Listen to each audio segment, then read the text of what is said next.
श्री गणेशाय नमः। नमस्कार। आज हम जारी रखेंगे कार्तिक महात्म्य का अध्याय 7।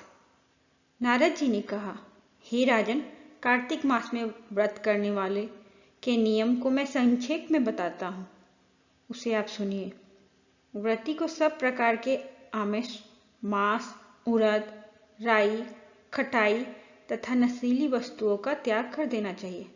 व्रती को दूसरे का अन्न ग्रहण नहीं करना चाहिए, किसी से द्वेष नहीं करना चाहिए और तीर्थ के अतिरिक्त अन्य कोई यात्रा नहीं करना चाहिए। देवता, वेद, ब्राह्मण, गाय, व्रती, नारी, राजा तथा गुरुजनों की निंदा भी नहीं करनी चाहिए। व्रती को दाल, तिल, पकवान व दान किया हुआ भोजन ग्रहण नहीं करना चाहिए। किसी की चुगली या निंदा भी नहीं करनी चाहिए। किसी भी जीव का मांस नहीं छूना चाहिए। पान, कत्था, चूना, नींबू, मसूर, बासी तथा जूठे अन्न का भी प्रयोग नहीं करना चाहिए। गाय, बकरी तथा भैंस के अतिरिक्त अन्य किसी पशु का दूध नहीं पीना चाहिए। कांस्य के पात्र में रखा हुआ पंचगव्य, बहुत छोटे घड़े का पानी तथा केवल अपने लिए ही पका हुआ अन्न प्रयोग करना चाहिए। कार्तिक माह का व्रत करने वाले मनुष्य को सदैव ब्रह्मचर्य का पालन करना चाहिए। उसे धरती पर सोना चाहिए और दिन के चौथे पहर में केवल एक बार पत्तल में भोजन करना चाहिए।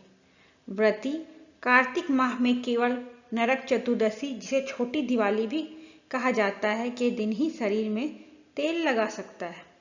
कार्तिक माह में व्रत करने वाले मनुष्य को सिंघाड़ा, प्याज, मट्ठा, गाजर, मूली, काशीफल, लौकी, तरबूज, इन वस्तुओं का प्रयोग बिल्कुल नहीं करना चाहिए। रजस्वला, चांडाल, पापी, मल्लेच्छ, पतित, व्रतहीन, ब्राह्मण दोषी और नास्तिकों से बात नहीं करनी चाहिए। भगवान विष्णु को प्रसन्न करने के लिए अपनी शक्ति के अनुसार चंद्रयान आदि का व्रत करना चाहिए और उपयुक्त नियमों का पालन करना चाहिए।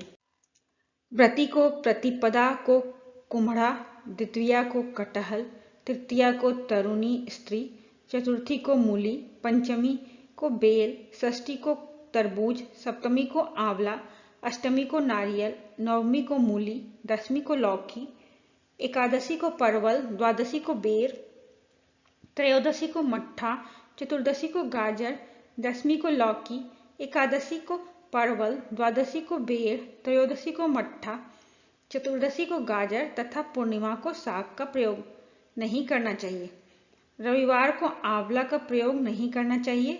कार्तिक माह में व्रत करने वाला मनुष्य यदि इन शाकों में से किसी शाक का सेवन करना चाहे तो पहले ब्राह्मण को देकर ग्रहण कर। यही विधान माघ माह के व्रत के लिए भी है।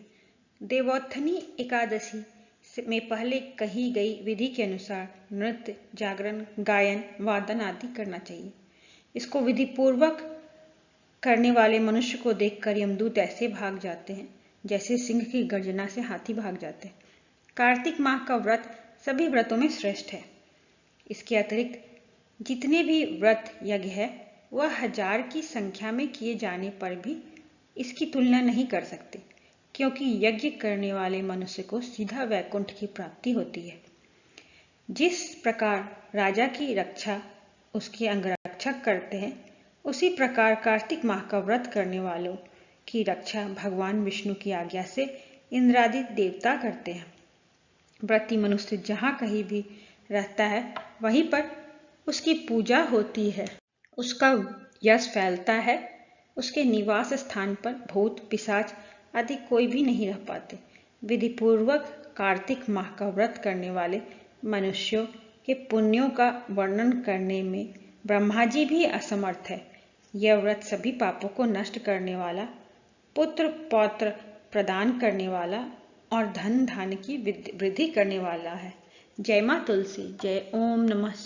जय बृहस्पति भगवान। जय विष्णु भगवान। जय श्री कृष्ण।